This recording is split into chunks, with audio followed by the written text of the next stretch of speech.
आज हमारे प्रतिबिंब की कंडीशन रहेगी कंडीशन नंबर 6, क्योंकि अभी तक हमने 5 कंडीशनों के बारे में पढ़ रखा है। ये हमारी अवतल दर्पण पर लास्ट कंडीशन है। इसके बाद जो हम बात करेंगे तो उत्तल दर्पण पर प्रतिबिंब बनाएंगे। तो आज हमारी लास्ट कंडीशन बची हुई है, कंडीशन नंबर 6, और इस पर हमें मतलब जो दर्पण है हमारा वो अवतल दर्पण ही है। और अब हमें प्रतिबिंब के लिए वस्तु रखनी कहाँ है, तो हम बात करेंगे किसकी, वस्तु की स्थिति की। तो बोल सकते हैं मुख्य फोकस कहाँ पर, मुख्य फोकस F और दर्पण का ध्रुव, दर्पण का ध्रुव P के बीच हमें जो अपनी वस्तु रखनी है वो कहाँ रखनी है, दर्पण के ध्रुव और मुख्य फोकस के बीच में अपनी वस्तु को रखना है। तो अब हम देखते हैं, सेम अपनी वही प्रोसीजर को फॉलो करना है। सबसे पहले अवतल दर्पण बनाओ, अवतल दर्पण जो बाहर की तरफ पॉलिश किए जाते हैं। तो ये हमारा कुछ, अब भाई ये हमने अभी बना लिया क्या, अवतल दर्पण बना लिया, जस्ट यही बना। कैसे करके, एक सरफेस पे पॉलिश कर दी, अवतल दर्पण बन गया। तो अब हमें क्या करना है, एक पॉइंट मान लो C और एक पॉइंट मान लो क्या, यहाँ पर दर्पण का ध्रुव P, और ये हमने एक लाइन खींची CD, और ये दर्पण का नाम अगर आपको देना हो तो दे दो, नहीं तो कोई बात नहीं है, ठीक है, वो आपकी इच्छा है, जो भी आपको सूटेबल लगे। तो इसके बाद हम एक पॉइंट मान लेंगे क्या, F, एक पॉइंट मान लेंगे F हो गया हमारा। इसके बाद हम क्या करेंगे, अपनी वस्तु को इन दोनों के बीच में रख लेंगे, रख ली वस्तु को, ठीक है भाई।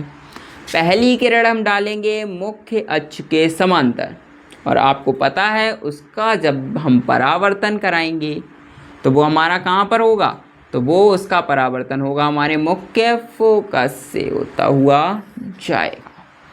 तो क्लियर हुआ ये इस टाइप से, और वापस हमारी कुछ इस टाइप से किरण चली गई।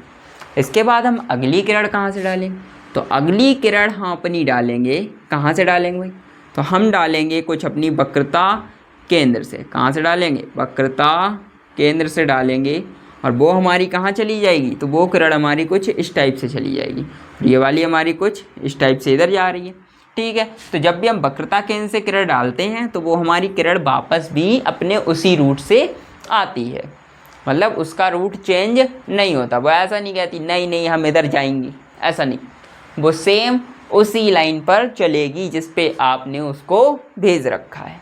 तो इतनी बात क्लियर हुई। तो अगर क्लियर हुई है तो अब हमें क्या करना होगा, तो आप देख सकते हो कि किरणें हमारी फैलती सी दिख रही हैं, एक देखो नीचे की तरफ जा रही है, एक ऊपर उड़ने का प्रयास कर रही है। तो इस कंडीशन में हमारा क्या रहेगा, प्रतिबिंब तो एक्चुअल में बन नहीं रहा है। तो हम भी लेकिन बड़े होशियार होते हैं, क्या करते हैं कि जब भी सामने ना बने तो ले जाके रख दो उसको कहाँ, पीछे, मतलब हमें बनाना है कुल मिला के। तो हम क्या करेंगे, एक किरण हम यहाँ से ऐसे करके देखेंगे, और एक किरण हमने कुछ इस टाइप से ऐसे पहुँचाई इसको, ये हमारी कुछ इस टाइप से पहुँची, और ये हमारी फाइनली यहाँ पर मिल गई। तो जब ये मिली तो हमारा ये क्या बन गया, प्रतिबिंब बन गया। देखो भाई ये कुछ हमारी रही जाके क्या, वस्तु, ठीक है, वस्तु वाली कंडीशन हमारी, देखो वस्तु हमारी रही जाके। अब वस्तु और प्रतिबिंब हमारे पास दोनों चीज़ें बन गई या फिर नहीं बनी, आप ही सोचो। तो प्रतिबिंब हमारा कहाँ पर बन रहा है, पीछे की तरफ बन रहा है। ये हमारी कंडीशन किसकी हो गई, प्रतिबिंब। तो जब भी किरणें आगे नहीं मिल रही हैं तो ज़बरदस्ती उनको कहाँ मिला दो, दर्पण के पीछे मिला दो, तब तो बनेगा। हाँ, तो हम भी इंसान हैं, बनाएंगे ज़रूर। तो अब हमें क्या करना है, प्रतिबिंब की स्थिति को लिखना है, प्रतिबिंब की स्थिति। तो प्रतिबिंब की स्थिति में भाई क्या रहेगा हमारा, तो 4 पॉइंट पे हमें बात करनी है, किसकी, तो पहली बात हम करेंगे प्रतिबिंब हमारा कैसा बन रहा है, आभासी बन रहा है। कैसा बन रहा है, आभासी, क्योंकि देखो रियल में बन रहा है क्या, वास्तविक बन रहा है क्या, खुद से बन रहा है नहीं, तो बन किससे रहा है, हम ज़बरदस्ती बना रहे हैं। जब ज़बरदस्ती बनाते तो आभासी होता है। सेकंड बात करें, जब आभासी है तो बिना कुछ सोचे समझे क्या लगा दो, सीधा होगा। क्या होगा, सीधा होगा।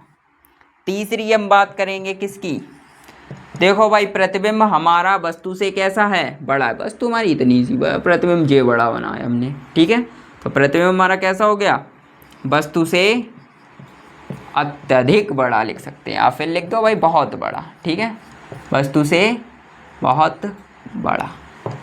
इसके बाद चौथी कंडीशन हमें कहाँ लिखनी है कि कंडीशन मतलब उसकी स्थिति कहाँ है, प्रतिबिंब हमारा जो बन रहा है वो बन कहाँ पर रहा है, तो कहाँ बन रहा है, दर्पण के पीछे। यही एकमात्र ऐसी कंडीशन होती है जहाँ पर हमारा प्रतिबिंब दर्पण के पीछे बनता है। कहाँ भाई, दर्पण के पीछे। तो ये सभी चीज़ें आपको समझ में आई कि प्रतिबिंब हमने किस टाइप से बनाया, किस टाइप से किरणें डाली। तो ये हमारा जो प्रतिबिंब था, एक बार हम इसको फिर से रिवाइज कर लेते हैं। क्या कि सबसे पहले हमें एक अवतल दर्पण बनाना है, उस दर्पण में हमें अपनी वस्तु को P और F के बीच में रखना है।